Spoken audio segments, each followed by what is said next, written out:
I'm in Lake Forest this morning at a historic estate on Green Bay Road in the historic district of Lake Forest. This mansion was built in 1911 by the architects Schmidt, Garden, and Martin, who were very prominent. In recent years, it became sort of dilapidated. It had been in one family for a very long time. A pair of architects we'll meet in a minute came in just a few years ago and did a massive restoration and an addition. In most places, they've made it feel period appropriate. In some places, they've made it feel newer. But what they've done is create a very gracious, elegant space. Let's go on in and meet them. This is John and Chris, the architects who did the restoration I've been talking about, and you have done remarkable work. I can't even tell what's old and what's new. I think the ceiling is old. Is that right? That's right. It is original, and we restored the plaster ceiling. It was one of the features of the original home that we really thought was worth keeping. So we restored it, replastered it, and it really fits in with the rest of the foyer. Everything else, though, here in this foyer is new. All these moldings and the marble floor. Oh, that's terrific. It looks as if it's been here since 1911.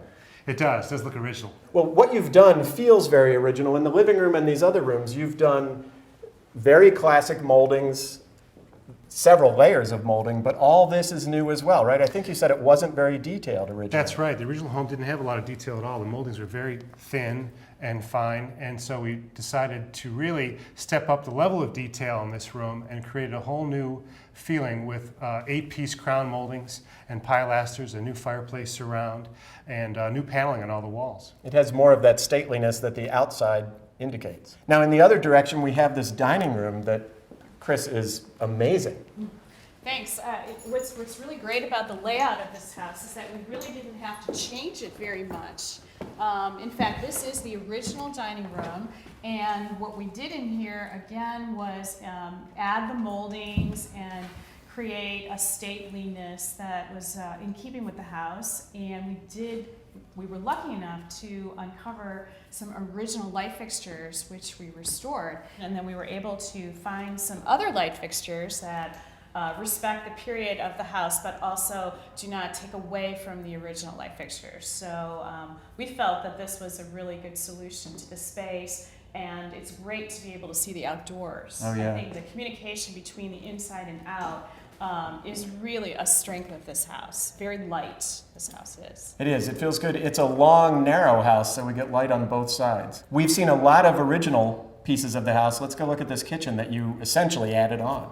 Boy, well, the one thing I know for sure is that in 1911, the house didn't have a kitchen like this. It would have been a tiny little place for the servants to cook, right? Yeah, that's exactly right. In fact, the kitchen was in this area right here. Just this. Just this area, Yeah. and there were a collection of rooms. There was a butler's pantry on this side, and then there were maids' quarters with a bathroom and a stairway to the basement. So I think one of the important ways of modernizing a house of this historical nature is, adding a kitchen of this size. I like the way you framed it out here so that we really have a connection from kitchen to breakfast room. I mean, these two feel as if they are partners. I think, John, didn't you tell me that originally these big French doors we're seeing, which match the French doors in the formal rooms, these were just little windows because the servants didn't get big doors, right? That's right. They're windows for the butler's pantry and the cook's bedroom.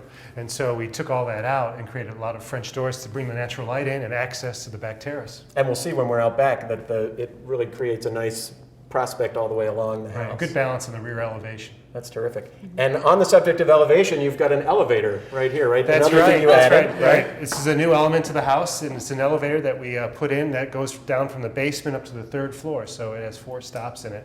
Upstairs, you have 8 bedrooms on the 2nd and 3rd floors. Is that right? That's right. There's 5 bedrooms on the 2nd floor and 2 on the 3rd floor, and each bedroom has its own bathroom. And we reconfigured it to accommodate a new family that has bathrooms for every bedroom. And then we get to that enormous master suite. That is awesome. The master bath, I think you said, used to be one full bedroom? That's right. It used to be a bedroom, and we converted it into a bathroom. It has its own commode space and shower space and double lavs and a separate tub. And beyond that, we have the master bedroom, which is in the addition of the home. And off of the master bedroom, we have a secret room, which is a room above the garage, which could be used as a home theater or exercise space. And it really is a secret room. There are mirrored doors. It took me a while to figure out that it was actually there, and then we stepped down to it. That's so right. the master, the parents, have some space that truly is separate for them. The backyard, too, is nice and private. Though we're on busy Green Bay Road, let's go outside and take a look. You've got a lot of woods. Let's go out and take a Definitely, look at let's it. do that. Well, I'll back the one thing I can tell is, first of all, it's got this great stately brick and slate feel to it, but the way you added the French doors really completes the look. They were only on the south end of the house, right? And here, where there were windows and where you've done the addition, we've got this nice row. That's right. terrific. Leads right along the face of the house and gets us to this cute little coach house. Yes, that coach house we renovated as well has 2 baths and 2 bedrooms, and there's a sunken garden in front of it. And so it could be converted into a pool area and a pool house. It's all designed so that it has flexible interior space as a kitchen and a living room and lots of French doors off the side to access the pool. Oh, that's great. So that it fits with this house very well. It does. Oh, it great. does. That was the original gardener's cottage. Oh, really? It was? Yes. It's in keeping with what may have been a fairly formal garden that was here.